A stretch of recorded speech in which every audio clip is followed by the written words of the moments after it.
5 sur 5, 5 sur 5. Merci. Nous te bénissons et nous t'ovationnons. Merci, précieux Saint-Esprit. Merci pour ces instants. Merci pour le premier culte du mois de novembre.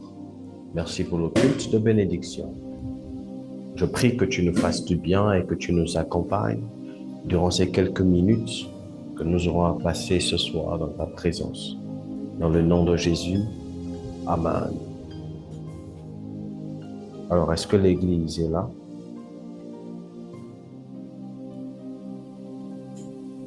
Est-ce que l'Église est là?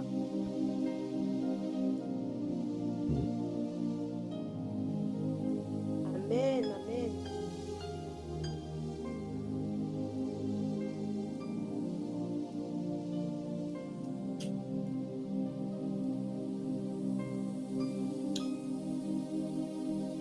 La première chose que j'aimerais vous demander, c'est, s'il vous plaît, permettez-moi, est-ce que je peux vous voir?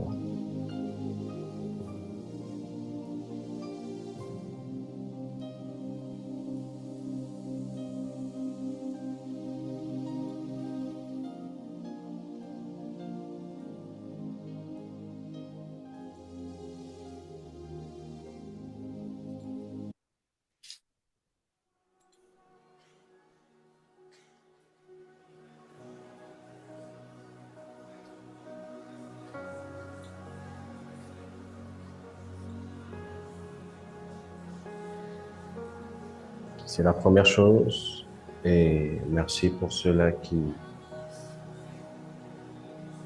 ont obéi à l'instruction. La deuxième chose que je voudrais vous demander, est-ce que vous pouvez vous mettre à genoux? Je vais prier pour vous. Là où vous êtes, mettez-vous à genoux juste pendant quelques minutes et j'aimerais prier pour vous. Sans mon culte de bénédiction, j'aimerais commencer par la prière.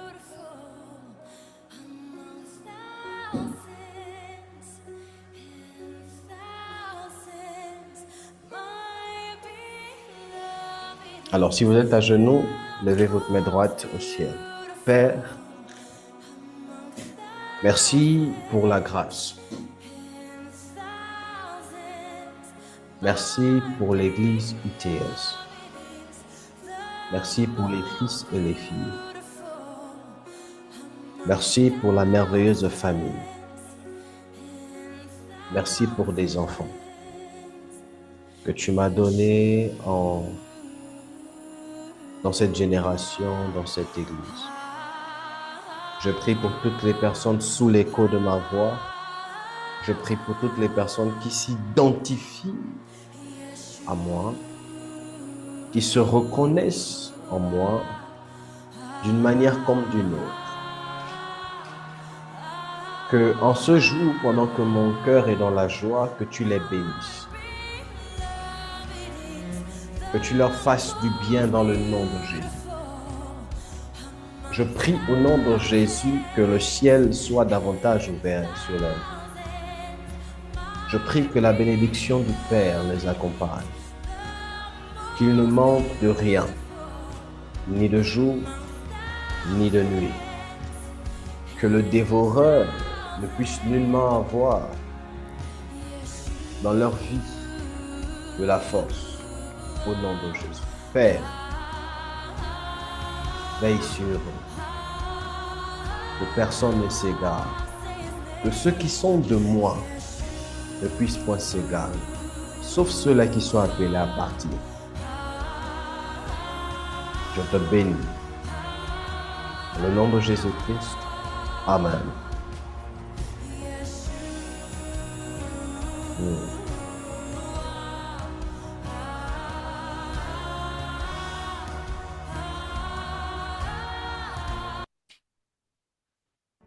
Nous parlons sur la bénédiction et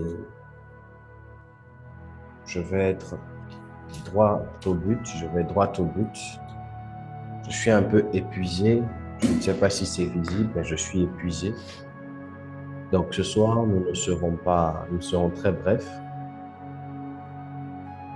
Nous avons introduit sur la thématique, à savoir la bénédiction, et nous avons parlé sur la définition de la bénédiction. Pour ceux qui n'étaient pas là, réécoutez l'enseignement sur YouTube. Pour ceux qui n'ont pas eu la capacité de réécouter, demain, dans les jours à venir, faites-le. J'ai eu à définir la bénédiction comme étant une substance. Ainsi, je disais dans mon préambule, dans le début du mois d'octobre, que la bénédiction, ce n'est pas l'argent. Mais la bénédiction est la substance qui crée l'argent. La bénédiction, ce n'est pas le matériel. La bénédiction est la substance qui crée le matériel. Et je vous avais dit, ne cherchez pas le matériel. Ne cherchez pas l'argent. Cherchez la bénédiction. Parce que c'est la bénédiction qui vous intronisera dans l'argent. C'est la bénédiction qui vous intronisera dans les finances. Il est bien et il est important de travailler. Soyez des entrepreneurs. Mais rassurez-vous que dans vos entreprises, l'une des choses qui vous accompagne, ce soit la bénédiction. L'Église est avec moi. La bénédiction, elle est importante. Et la bénédiction est une substance. Et je vous avais dit, je ne sais pas si je l'ai dit, mais Dieu, je le dis ce soir, Dieu ne pourra jamais vous bénir si ce n'est que par un homme. Vous devez comprendre une chose, ne peut bénir que le supérieur. Ne peut bénir que le supérieur. L'inférieur ne bénit pas. C'est le supérieur qui bénit. Alors la question qu'on peut me poser, c'est papa, si le supérieur bénit, quand on fait des dons par exemple aux orphelins, des orphelins qui sont moins âgés que nous, comment alors sommes-nous bénis? Vous devez comprendre que la bénédiction ne peut être relâchée que par un supérieur. Et quand vous faites des dons, par exemple, aux orphelinats, qu'est-ce qui se passe? C'est simple. La Bible dit, Dieu est le Père des orphelins. Donc, quand vous faites du bien aux orphelins, c'est Dieu lui-même qui vous bénit.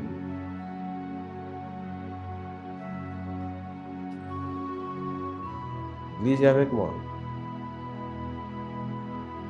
Mais comprenons ça.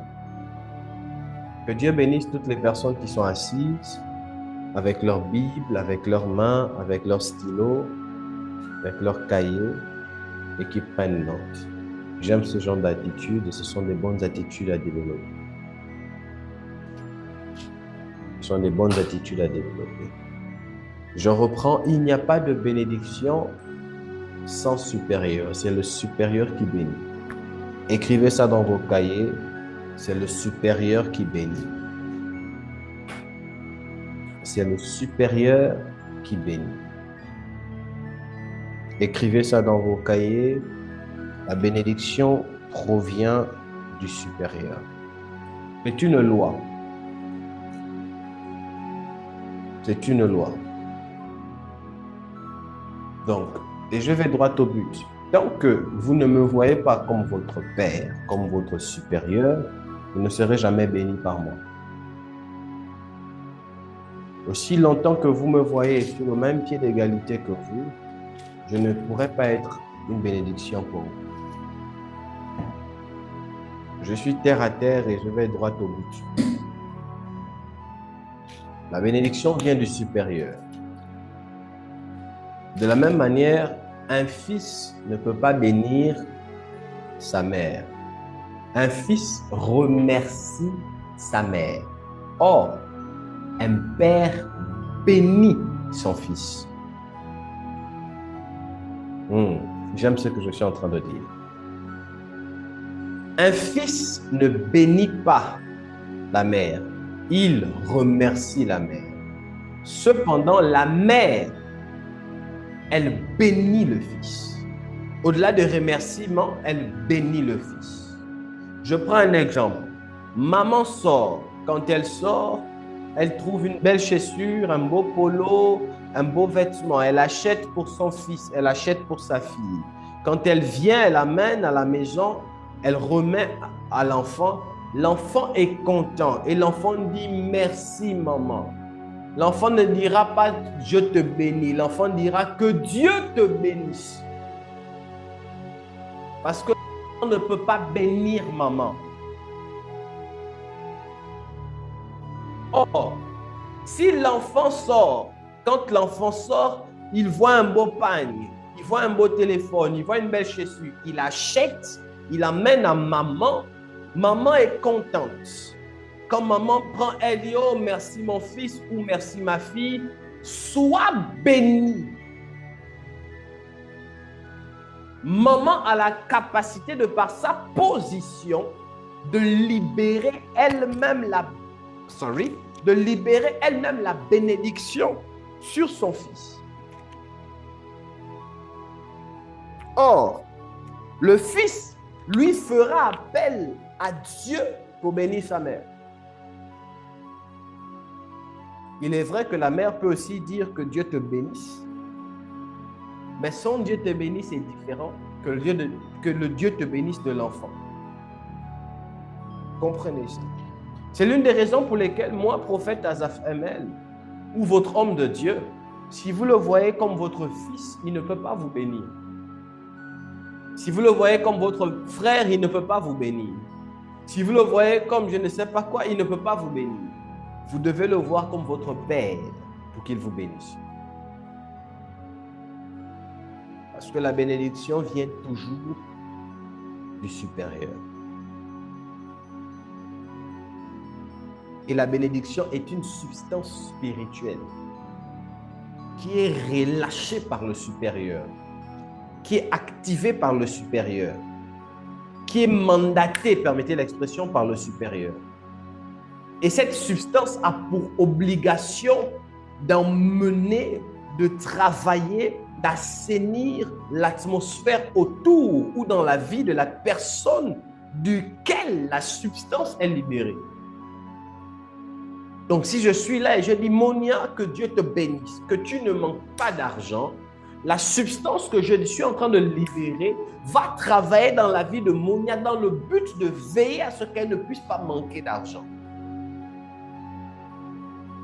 Mais cette bénédiction, cette substance ne pourra être active, on dit ça, substance, active, que si et seulement si Monia me voit comme son père. Mais si elle me voit comme son frère, comme son enfant, comme je ne sais pas quoi, la substance qui est relâchée sera là, mais ne sera pas efficace. Et du coup, elle ne pourra pas se manifester. C'est comme planter dans une terre infertile ou une terre pierreuse.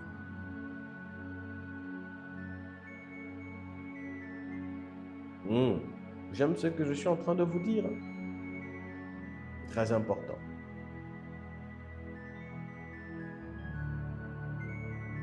C'est très important. Ce sont ces facteurs-là qui font en sorte que beaucoup... Vous savez, la bénédiction, j'élargis encore même, peut être activée par des mots, mais elle ne prend pas naissance dans la bouche. Elle prend naissance dans le cœur, dans l'âme.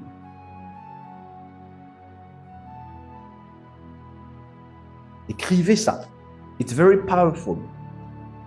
La bénédiction peut être activée ou relâchée par la bouche, mais elle ne prend pas naissance dans la bouche ou dans les paroles. Elle prend naissance dans le cœur, dans l'âme.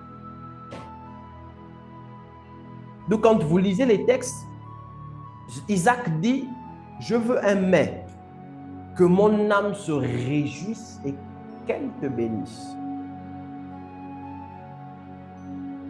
C'est l'âme qui doit se réjouir.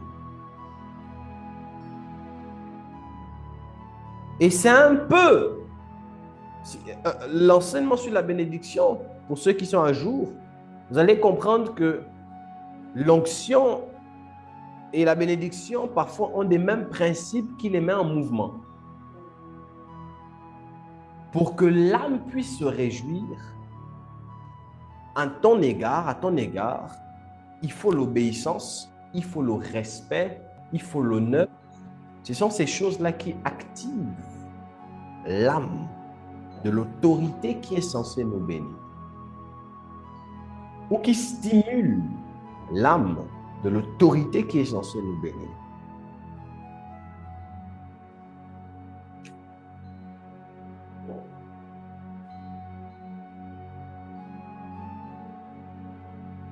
L'Église est avec moi.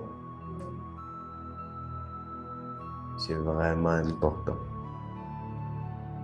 Amen.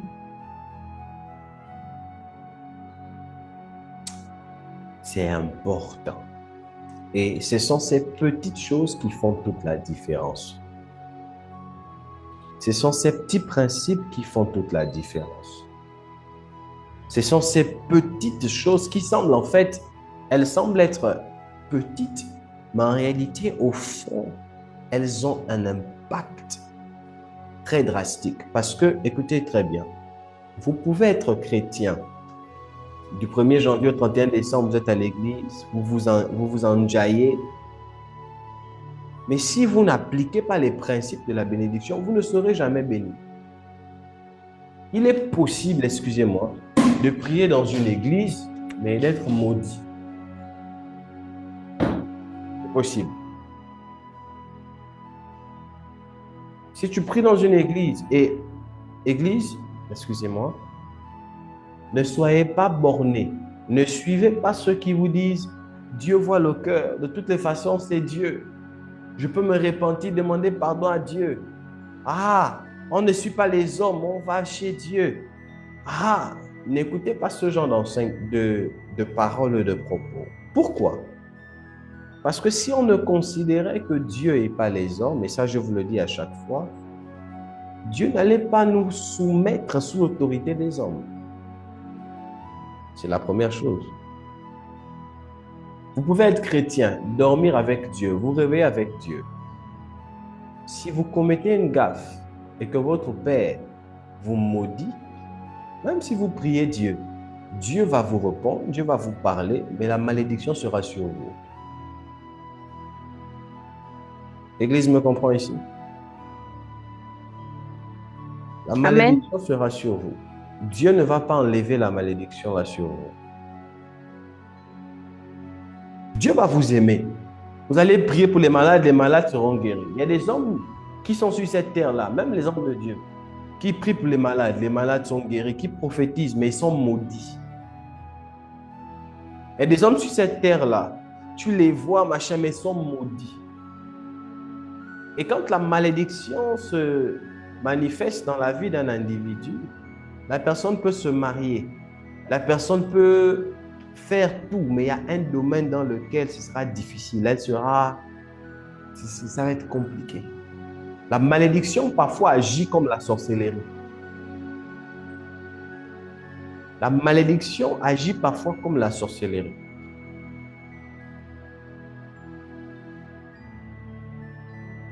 Tu as l'argent, mais tu ne fais rien avec. Tu es une belle femme, mais jamais on ne t'épouse. Tu as le mariage, mais il y a toujours quelque chose qui bloque. Parce qu'un jour, quelqu'un a libéré une parole. C'est ainsi que ce soir, j'aimerais vous parler sur comment marcher dans la bénédiction.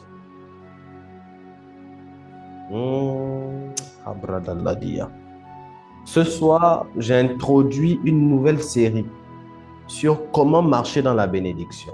Je vous parlerai de ça ce soir. Je vous parlerai de ça. Normalement, c'est chaque dimanche, mais il se peut que le mercredi ou le vendredi, je vous parle de ça. Comment marcher dans la bénédiction.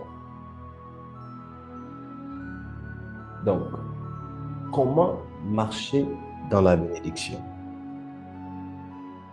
Si vous avez compris que la bénédiction est une substance, si vous avez compris que la bénédiction émane de l'âme. Maintenant, la question qu'on peut se poser pour aller en profondeur, c'est papa, comment on peut faire pour marcher quotidiennement dans la bénédiction? Lundi, mardi, mercredi, jeudi, vendredi, samedi, dimanche, 1er janvier, 31 décembre. Comment faire?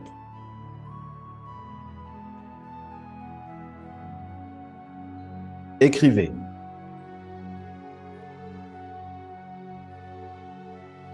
Écrivez. Il n'y a aucune bénédiction qui peut être déversée sans pour autant avoir préalablement une instruction. Je reprends. Il n'y a aucune bénédiction qui peut être déversée sans pour autant avoir préalablement une instruction.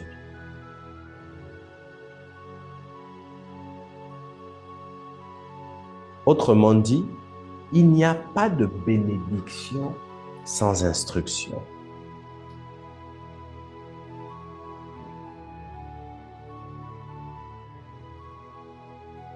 Josué chapitre 1, verset 8. Je vais lire en tête. Que ce livre de la loi ne s'éloigne point de ta bouche. Médite-le jour et nuit pour agir fidèlement. Car c'est alors que tu auras du succès dans tes entreprises et c'est alors que tu réussiras. La réussite, dans ce texte, quand Dieu parle à Josué, est fonction de l'instruction qu'il donne préalablement. Si tu veux réussir, médite.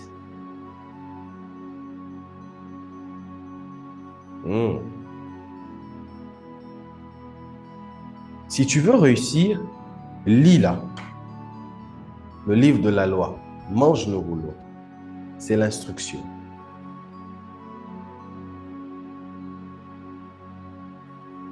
Genèse chapitre 12. L'Éternel dit à Abraham, verset 1, « Va-t'en de ton pays, de ta patrie et de la maison de ton père, vers le pays que je te montrerai. » Verset 2. « Je ferai de toi une grande nation et je te bénirai. » Il n'a pas dit « et tu es béni ». Il a dit « et je te bénirai ».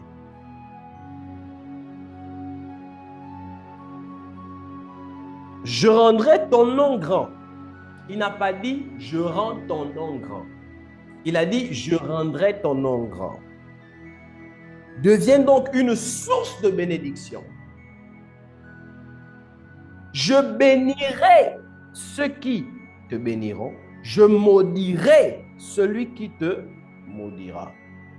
Toutes les familles de la terre seront bénies par toi. Remarquez que le temps utilisé ici, c'est le futur, non? Je bénirai, je ferai, je maudirai.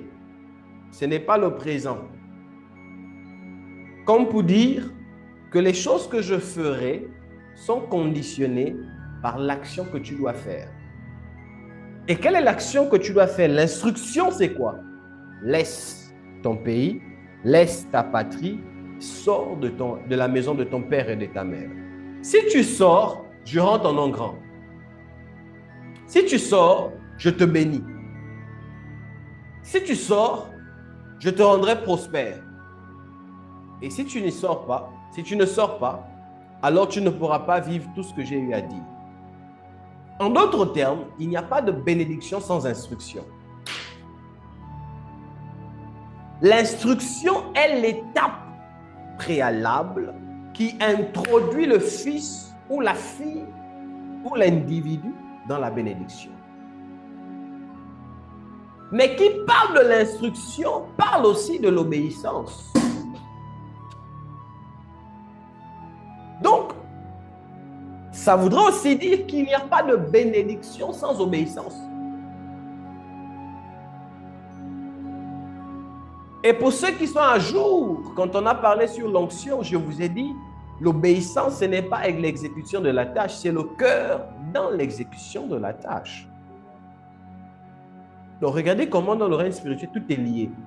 Un enseignement qu'on a eu il y a quelques temps, qui semble être fini, mais qui revient sous une autre forme. Parce que tout est lié. Mais détrompez-vous.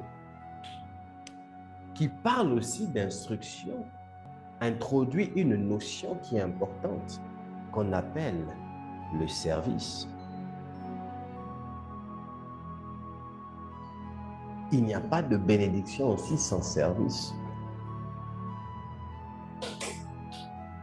Nous ne pouvons parler de l'instruction sans parler du service. Le service même, c'est la première clé pour marcher dans la bénédiction.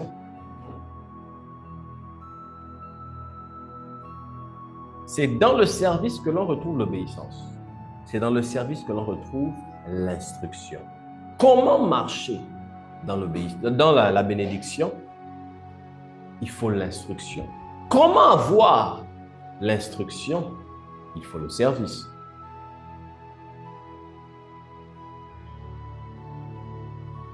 Est-ce que l'Église me comprend? Ok, regardez ce qui se passe. Moïse meurt.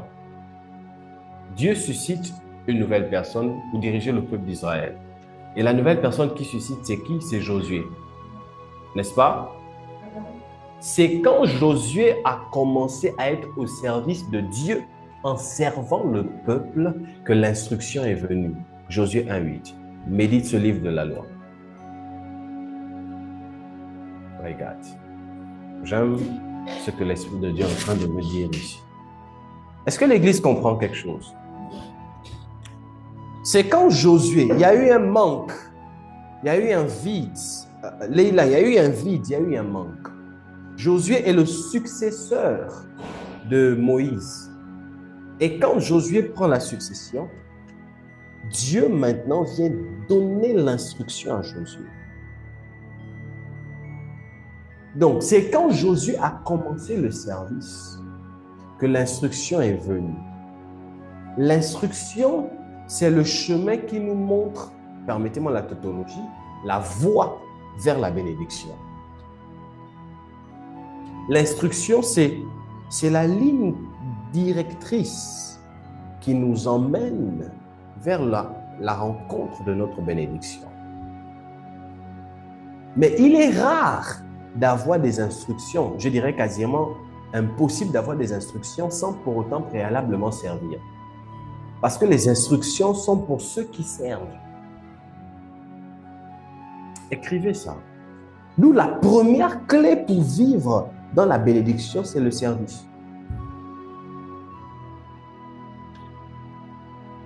C'est le service. Et dans le service, on trouve les instructions. Je prends un exemple. Une personne, un père, ne peut pas sortir de sa maison, par exemple, et donner les instructions à un invité pour dire que là, bon, là, je suis en train de sortir, balaye la maison, hein,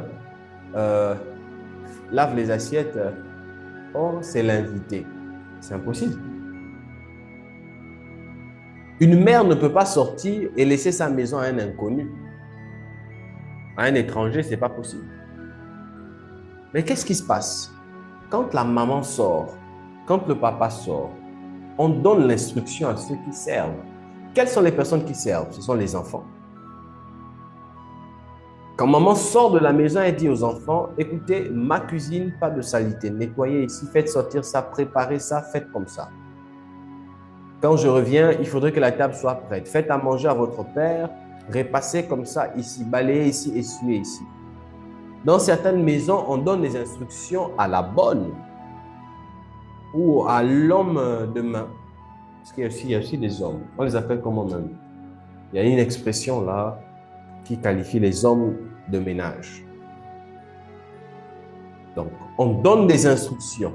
C'est à ceux qui servent qu'on donne des instructions. On ne donne pas des instructions aux inconnus. On ne donne pas des instructions aux étrangers. Madame Gracia, vous êtes là? Ma fille, vous êtes là? Oui, je suis là. D'accord. On ne donne pas des instructions aux inconnus. On ne donne pas des instructions aux étrangers. On donne des instructions aux servants et aux servantes.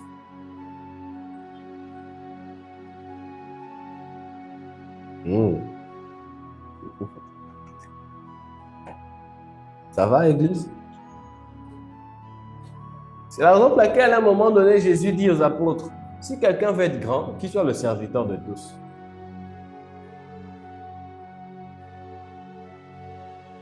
Mon enseignement de ce soir n'est pas long.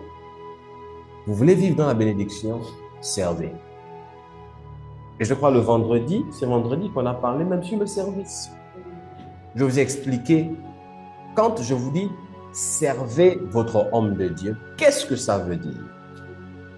Je l'ai expliqué brièvement vendredi. Malheureusement, j'ai pas eu le temps de mettre l'enseignement sur YouTube, mais demain, vous allez retrouver tous les enseignements sur YouTube. Donc, servez. Regardez ce qui se passe. Écoutez très bien. Dieu décide autant pour moi de faire quelque chose de nouveau. Écoutez très bien. Dieu décide de faire quelque chose de nouveau, de commencer quelque chose de nouveau. C'est Dieu qui a la vision. Dieu, dans sa vision, choisit un homme qu'il décide d'introniser dans sa vision. Et l'homme là, c'est Abraham. Et il donne des conditions à Abraham. Et Abraham doit obéir à ces conditions si Abraham veut expérimenter les choses que Dieu a eu à dire. Mais l'objectif de Dieu, c'est quoi? C'est de commencer un nouveau moule avec Abraham. En fait, Dieu a pris des prétextes. Quand il dit à Abraham, je rendrai ton nom grand et tout, ce sont des prétextes pour emmener Abraham à rentrer dans sa vision. Sinon, à la base, c'est la vision de qui? De Dieu vient d'Abraham. C'est pour Dieu. Abraham était chez lui assis. Est-ce qu'il a dit à Dieu que j'ai envie d'avoir un nom grand? Abraham était chez lui assis. Est-ce qu'il a dit à Dieu, je veux être père de multitudes? Non. Il était avec sa gosse Saraï, les deux étaient tranquilles, ils se débrouillaient et il ne manquait même de rien. Ils avaient de l'argent. Maintenant, Dieu lui-même, il veut commencer quelque chose, il regarde sur la terre, est-ce qu'il n'y a pas un homme là? Il regarde Abraham, il regarde le cœur, il dit, bon, ok, je vais prendre celui-là. Et il intronise. Donc, quand Abraham a commencé à obéir, Abraham s'est mis au service de Dieu. Donc, c'est Abraham qui s'est approprié la vision de Dieu et a commencé à marcher dans celle-ci. Et c'est en obéissant à Dieu que son nom a commencé à être grand. En d'autres termes, je vais le dire autrement, c'est en travaillant dans la vision de Dieu que son nom s'est élargi.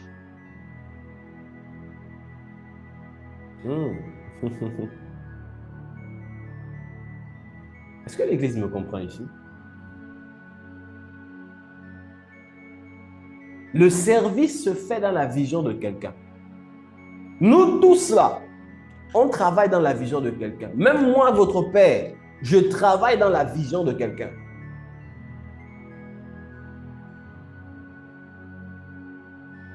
Et c'est en travaillant dans la vision de quelqu'un que le visionnaire, je crois qu'on dit comme ça,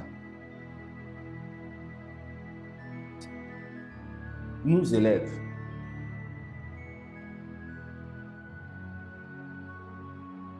C'est en travaillant dans la vision de quelqu'un que l'on grandit. Quand Abraham a commencé à travailler dans le moule de Dieu, selon que Dieu lui avait donné comme instruction, qu'est-ce qui se passe? Dieu a commencé encore à le rendre plus riche. Dieu a commencé à élargir sa tente. Il a eu Ismaël, il a eu Isaac, il a eu bam, bam, bam, bam, bam, bam, jusqu'à ce qu'aujourd'hui, nous sommes tous les fils d'Abraham par le moyen de la foi. Mais la vision, c'est pour qui? C'est pour Abraham ou bien c'est pour Dieu? La vision n'a jamais été la vision d'Abraham, c'est la vision de Dieu. J'aime ce que je suis en train de vous dire là. J'aime ça. J'aime ça.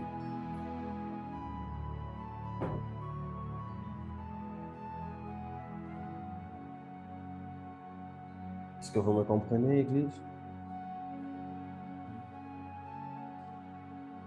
Est-ce que vous êtes avec moi ce soir?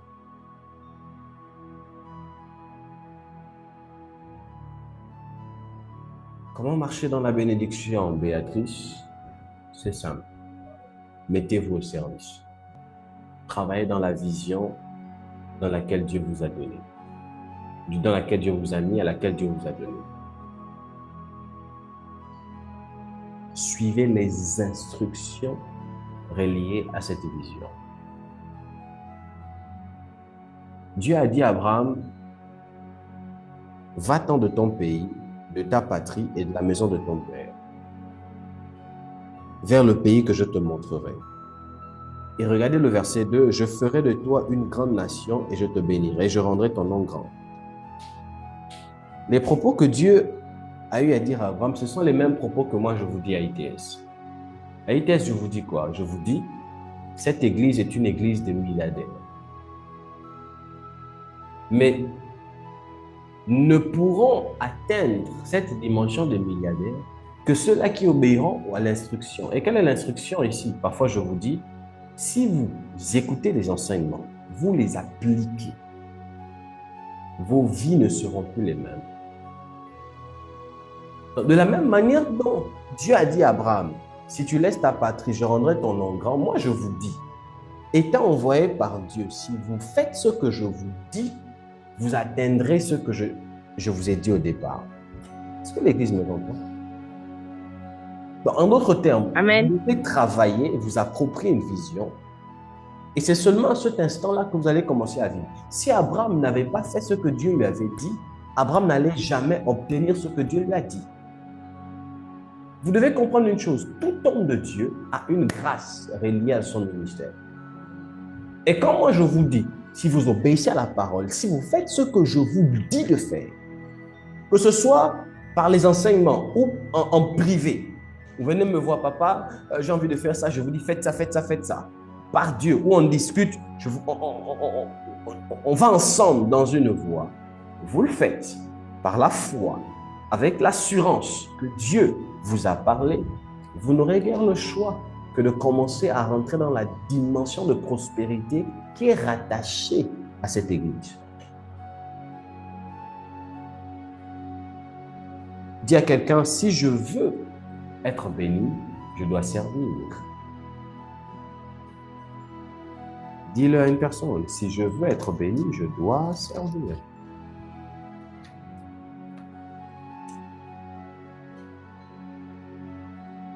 C'est en ce sens que la Bible dit, à tes résolutions répondront le succès. À tes résolutions répondront le succès. Si quelqu'un est à la page, cette personne peut m'aider à lire le texte. À tes résolutions répondront le succès. Donc, je dois prendre la résolution de servir, la résolution d'obéir à l'instruction. Quand j'ai pris la résolution et que je fais ce que je dois faire, alors à mes résolutions répondre le succès. Job 22, verset 28. Merci, je suis à la page. Je prends à partir du verset 25. Et le Tout-Puissant sera ton or. Et pour toi, des monceaux d'argent. Alors tu feras du Tout-Puissant tes délices. Verset 26. Tu élèveras vers Dieu ta face. Tu l'imploreras. Il t'exaucera et tu accompliras tes vœux. Tu prends une décision. Elle se réalisera pour toi. Sur tes sentiers brillera la lumière. Dans ma version, c'est un peu différent. C'est Job 22, 28, non? Prends dans ta version, on dit quoi? Verset 28 seulement. Chez moi, si tu prends une décision, elle sera Elle se réalisera pour toi. Quelqu'un a une autre version? Je lis la parole de Dieu dans Job 22, à partir du verset, juste au verset 28. Hmm. À tes, à tes résolutions répondra le succès, sur tes sentiers brillera la lumière. Amen. À tes résolutions, merci, répondra le succès. Sur tes sentiers brillera la lumière.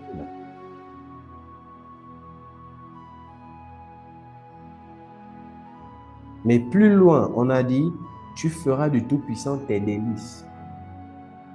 Verset 26. Donc, avant que tes résolutions-là ne se réalisent, fais d'abord du Tout-Puissant tes délices. Et comment on fait ça? C'est en servant. Tu dois servir Dieu. Et c'est ce que Abraham a eu à faire. Il a obéi à l'instruction. Il s'est mis au service de Dieu durant toute sa vie. Et la Bible dit même dans Hébreux chapitre 11, ou Hébreux 12 même, qu'il a cru jusqu'à la mort. Abraham a cru jusqu'à la mort et cela lui fait imputer. Donc, il s'est mis au service, il a cru jusqu'à la mort. J'aimerais vous poser une question. Je suis à la fin de mon propos et ce soir, je m'arrête juste là. S'il y a quelque chose que vous devez retenir, c'est que pour marcher dans la bénédiction, vous devez servir. Et en servant, vous devez obéir à l'instruction. L'instruction qui vient de Dieu, par la bouche de votre homme de Dieu. L'instruction qui vient de Dieu, par la parole de Dieu. L'instruction qui vient de Dieu, par la prophétie. L'instruction qui vient de Dieu. La Bible nous dit que Abraham a cru jusqu'à la mort. Et cela lui fut imputé à justice. J'ai une question. J'ai une question, Église. Je ne sais pas comment la formuler, mais répondez franchement. Que chacun répond franchement.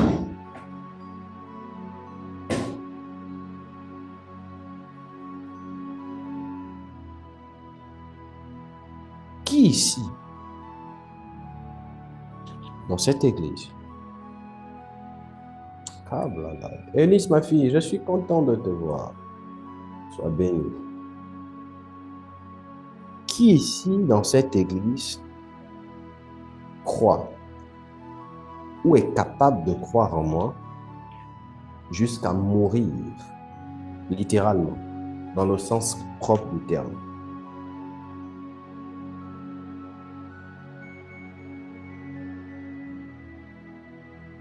Soyons vrais, pas de jugement.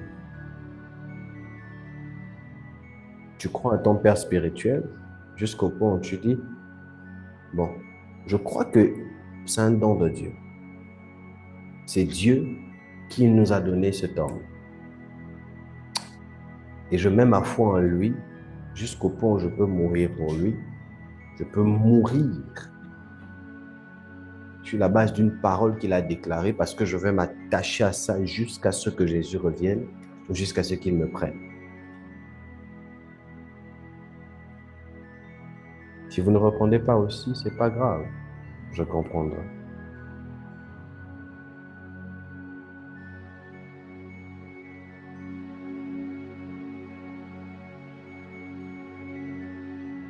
Je vois la main levée là. C'est la réponse? D'accord.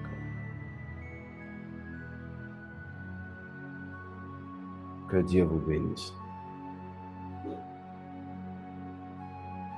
Au moment où Monia croit au prophète, elle est capable d'aller jusqu'à la mort pour la foi qu'elle a mis au prophète Azaphanel. Parfois, vous savez, parfois quand on lit les Écritures, n'est-ce pas, on a l'impression, écoutez, il faut toujours contextualiser la Bible. Ne lisez pas pour lire Abraham. Il a cru jusqu'à la mort. Seigneur, donne-moi la foi d'Abraham. Dieu t'a donné un homme de Dieu. Est-ce que tu crois en lui jusqu'à la mort?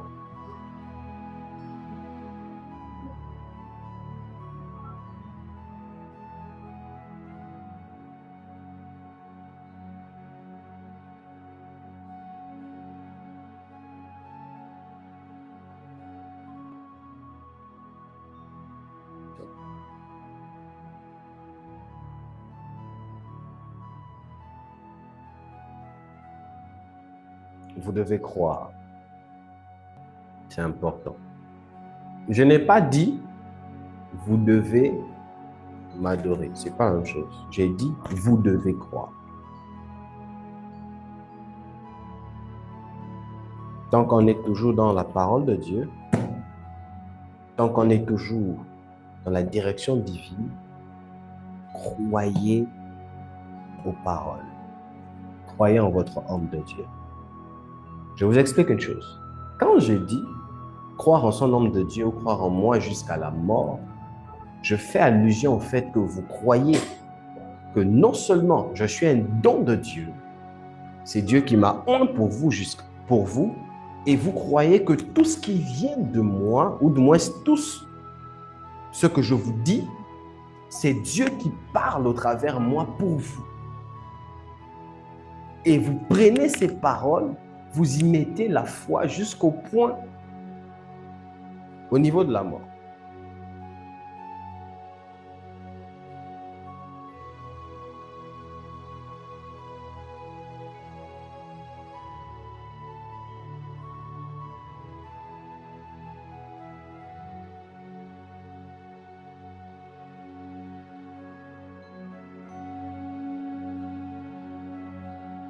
Que Dieu vous bénisse.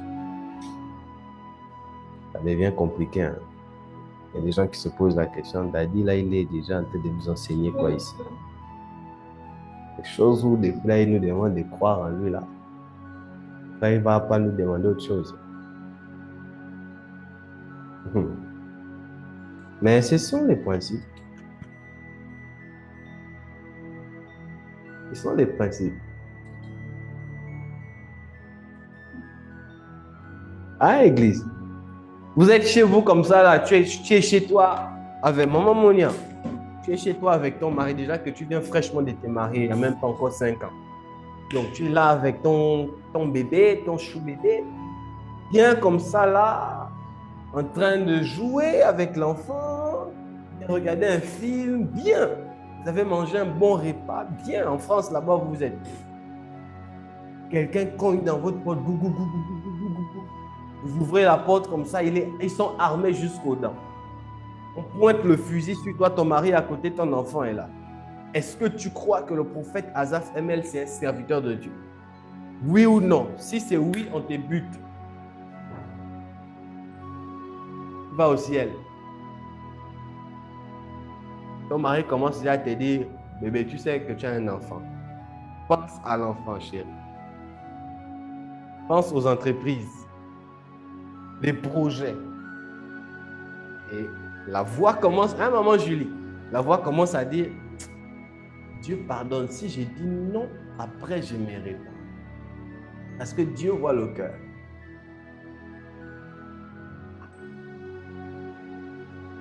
Ton mari va te dire, tu veux mourir pour un homme? Lui, il a sa femme là-bas, de métaux, il a ses enfants, il ne te connaît même pas. Tu veux mourir pour un homme? Il y a quelqu'un, vous devez croire. C'est important. C'est là que se trouve toute la vitalité, la puissance même.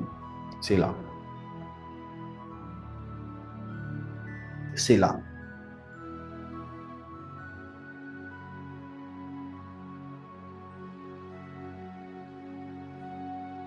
Adorez Dieu, vénérez Dieu, mais croyez aux hommes de Dieu que Dieu vous a donné, que Dieu vous a donné. Croyez en eux. Mettez la ferme assurance en eux. Ils viennent de Dieu. C'est un don de Dieu. C'est une grâce pour nous de l'avoir. Et vous allez commencer à voir des choses. Donc, c'était ça mon enseignement de ce soir. Le premier principe, c'est le service. Servez, servons le Seigneur. Je profite de ça. Il y a un puissant témoignage que j'ai envie de donner, et je ne le donnerai pas. J'ai pas envie de le donner comme ça. Je vous donne un témoignage. Je vais d'abord muter le live Zoom sur Zoom parce que je veux pas que ça reste sur les réseaux sociaux.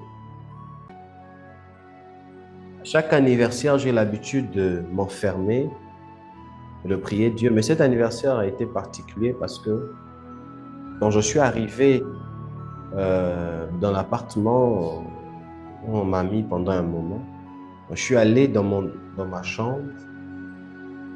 À l'instant où je suis rentré dans la chambre et que je ferme la porte, Dieu me parle. Je me suis mis à prier et j'ai écrit des choses. J'ai écrit des choses. J'ai écrit des choses. N'ayez pas honte de moi.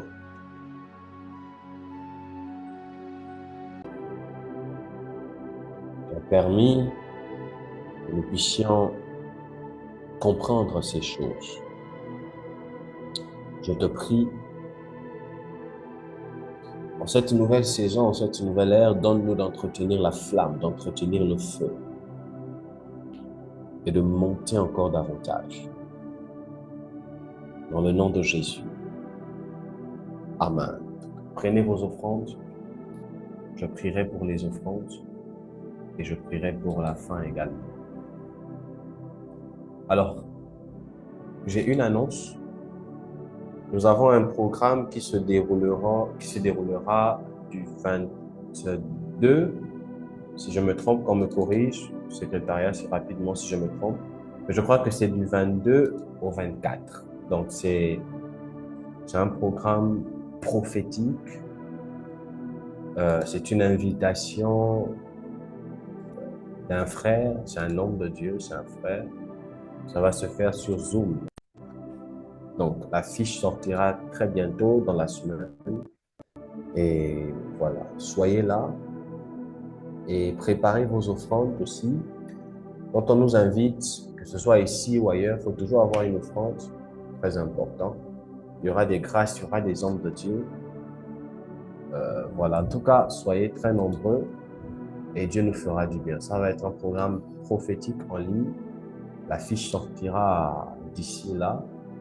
Et donc, c'est ça. C'était l'annonce de ce soir. On se retrouve mercredi pour notre culte d'enseignement. Inviter beaucoup de personnes et Dieu nous fera du bien. Autre chose, comme annonce, ouais.